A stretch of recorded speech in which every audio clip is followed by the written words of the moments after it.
shredded coconut. I like to use unsweetened shredded coconut for the crust, okay? Then we have cocoa powder.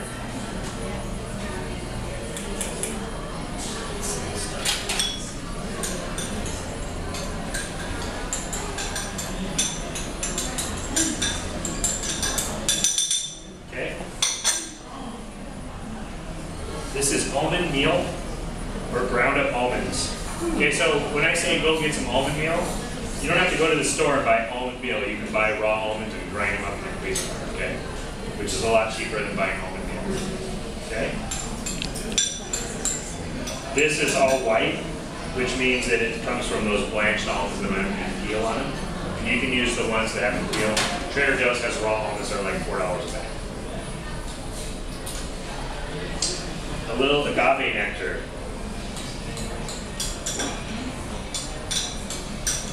Something that I found when I was doing research for these recipes, you know, this is a raw vegan recipe, okay?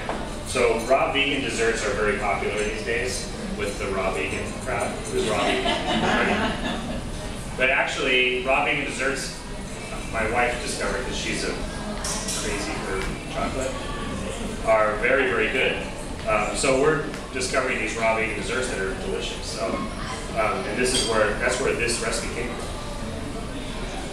Agave's in there, and then I have my coconut oil or coconut fat. That goes into it. Okay.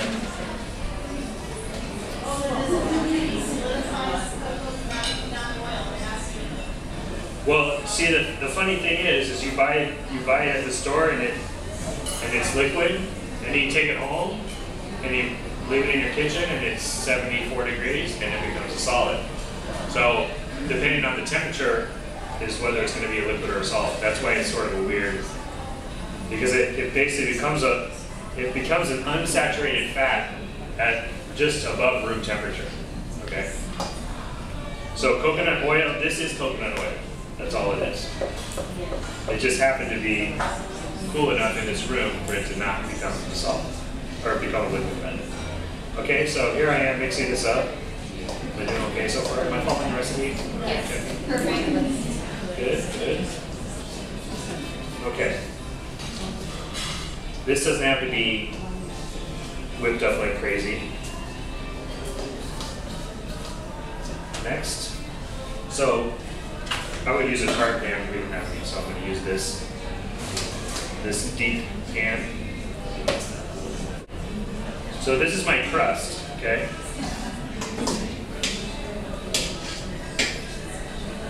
So my crust goes into my pan. You guys all see what I'm doing here? I'm just kind of spreading it around.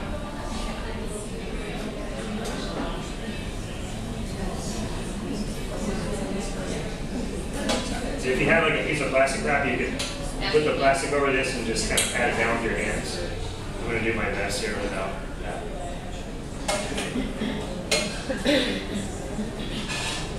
Okay, so that's my extra thin crust. I'll probably use a bigger pan next time. Fridge at this point, okay? So I'm going to put that in my make-believe fridge over there. And I'm going to start on the filling. So the filling is going to be more agave. The other thing that I noticed about these raw vegan desserts is they're really sugary.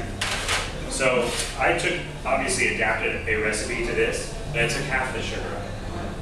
And do you guys try these? Yes. It didn't need more sugar, did it? I mean, we changed a couple other things, but for the most part, it's a lot less sweet than what the original recipe called for. So this is almond butter. Sorry. Almond butter. If you want to substitute peanut butter, go ahead. I've done that before. It's good. And a little bit more cocoa. So what this coconut oil is going to do is it's going to allow these to become a solid when you refrigerate them. Okay. So if I left that coconut oil out and I tried to make this thing, it would just be a liquid in my fridge, no matter what. You know, I could maybe put it in the freezer and freeze it, but that coconut oil becomes rock hard in the refrigerator, just like butter. Okay, even harder than butter. Okay, so I'm just going to mix this up, hopefully without any issue. I really like this stuff. Now this step, I think it says do it in your Cuisinart. Yeah. And this is why you don't have to do this. But basically, the idea is that you mix this up until it's smooth. Okay? Keep mixing it until it's smooth. In your Cuisinart, not in your bowl like I'm doing. See, I know.